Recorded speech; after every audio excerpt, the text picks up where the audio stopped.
नमस्कार दोस्तों, मैं डॉक्टर नम्रता श्रीवास्तव अपने चैनल में आप सबका स्वागत करती हूँ। लिवर से जुड़ी हुई एक बहुत ही अच्छी होम्योपैथिक मेडिसिन के बारे में आज मैं आपको बताने जा रही हूँ, जो कि लिवर की तमाम समस्याओं में बहुत ही अच्छा असर डालती है और इसका नाम है चेलिडोनियम मेजस। चेलिडोनियम मेजस लिवर की एक बहुत ही अच्छी ऑर्गेनोपैथिक मेडिसिन है, यानी स्पेसिफिकली ये लिवर के ऊपर बहुत अच्छा कार्य करती है। क्योंकि लिवर से जुड़ी हुई बीमारियां, लाइफस्टाइल डिजीजेस बहुत बढ़ रही हैं, जैसे कि fatty liver, gall bladder stone, hepatitis, liver cirrhosis या अन्य भी और बीमारियां। इसलिए लिवर के बारे में बात करना हम सबके लिए बहुत ज्यादा जरूरी हो जाता है। तो आज हम जानेंगे कि चेलिडोनियम मेजस जो दवाई है, जो कि बहुत ही कारगर मानी जाती है होम्योपैथी में, इसका कैसे इस्तेमाल आपको करना है, किस पोटेंसी में इस्तेमाल करना है, क्या क्या बेसिक इंडिकेशंस होते हैं जिसके आधार पर इसका इस्तेमाल किया जाता है और किन कंडीशंस में आपको डॉक्टरी परामर्श की आवश्यकता है। तो बिना किसी देरी के चलिए शुरू करते हैं।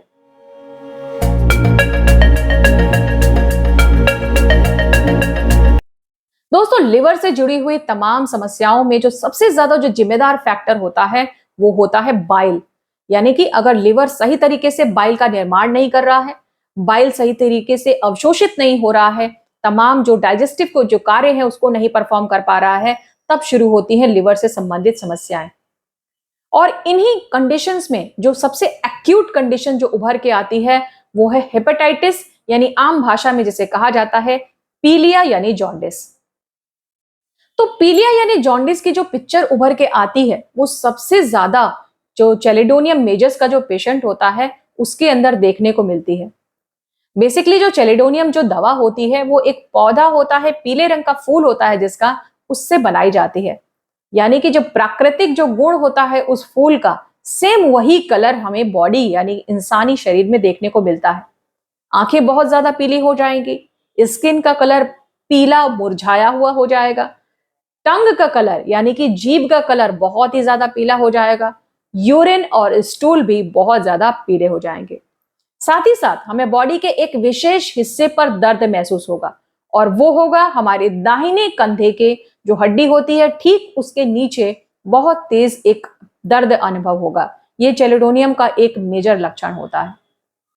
चेलिडोनियम पेशेंट की अगर बात करें तो इसका जो पेशेंट होता है काफी थका हुआ होता है, बहुत ही ज्यादा खाना खाने का उसको मन करता है, इतना बीमार है, थका हुआ है, लेकिन फिर भी उसको खाना खाने का मन करता रहता है।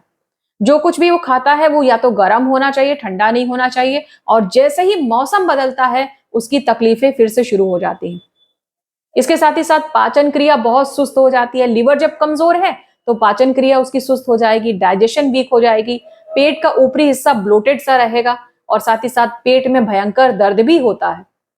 इसके साथ ही साथ अगर देखा जाए तो स्टूल्स जो होते हैं, जो पास होते हैं, या तो कभी कॉन्स्टिपेशन हो जाएगा, कभी कब्जियत हो जा रही है, और कभी डायरिया जैसे या तो पीले स्टूल्स हो रहे हैं, या फिर स्लेटी जो एशी टाइप के जो स्टूल्स होते हैं, क्ले टाइप के, उस तरीके का स्टूल पास होता है।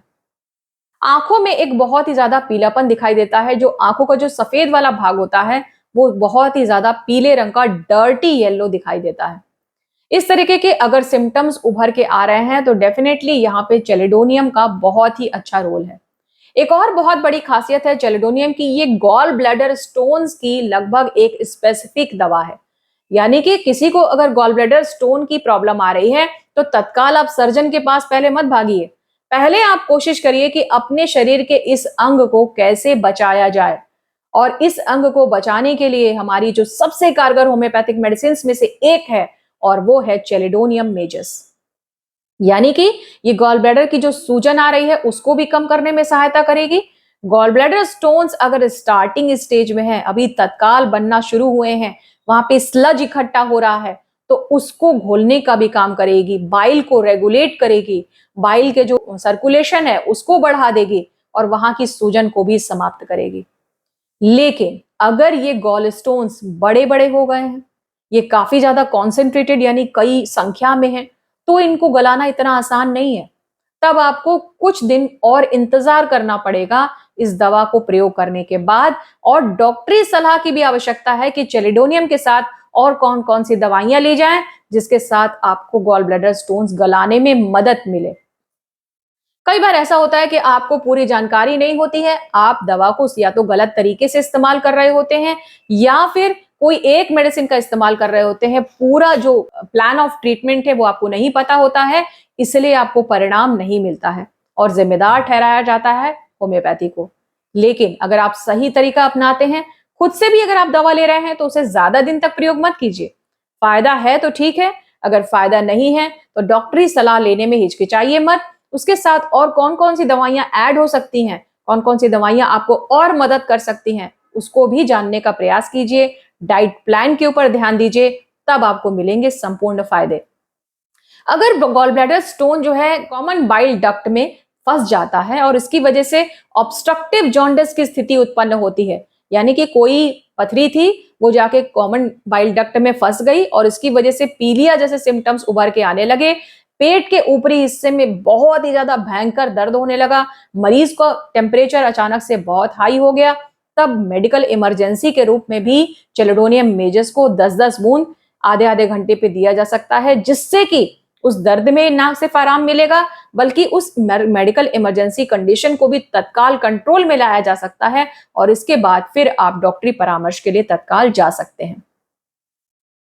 तो देखा आपने किस तरह से गॉल ब्लैडर स्टोन्स को के लिए हो जाने पर आपको भयभीत होने की जरूरत नहीं है। आप चेलिडोनियम मेजस का इस्तेमाल कर सकते हैं सही तरीके से, ताकि आपको फायदा मिल सके।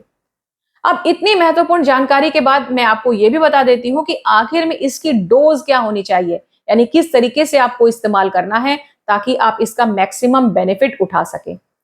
अगर आप स्वयं से इसका इस्तेमाल करना चाहते हैं तो याद रखिए, आपको सिर्फ इसे 30 या फिर मदर टिंचर में ही इस्तेमाल करना है।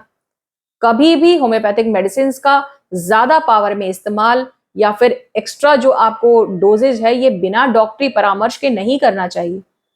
कम पोटेंसी में आप ले रहे हैं, स्वयं से ले रहे हैं, तो 1 हफ्ता 10 दिन 15 दिन तक लेने से कोई भी नुकसान नहीं है। आप इसे घर पर भी रखकर आसानी से इस्तेमाल कर सकते हैं।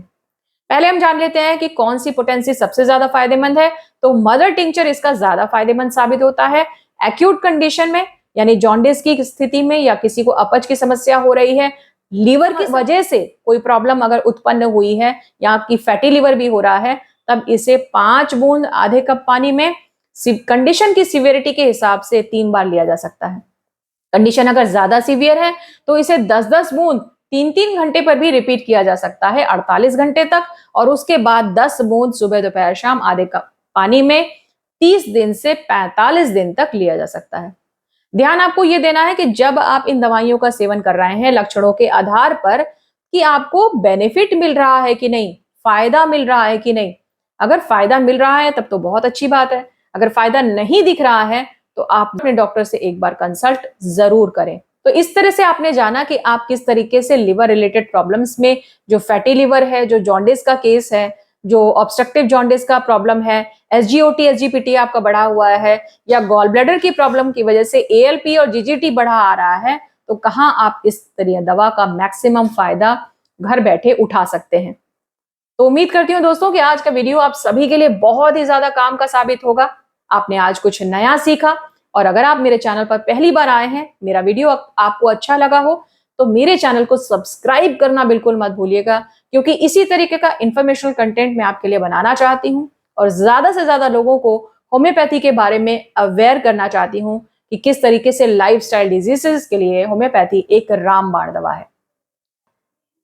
एक और छोटी सी रिक्वेस्ट है कि वीडियो अगर पसंद आया हो तो वीडियो को अपने फ्रेंड्स और फैमिली में शेयर कीजिएगा और मेरे साथ इसी तरह बने रहिएगा। फिर मिलूंगी आपसे ऐसे ही कुछ काम की जानकारी लेकर। जय हिंद, वंदे मातरम।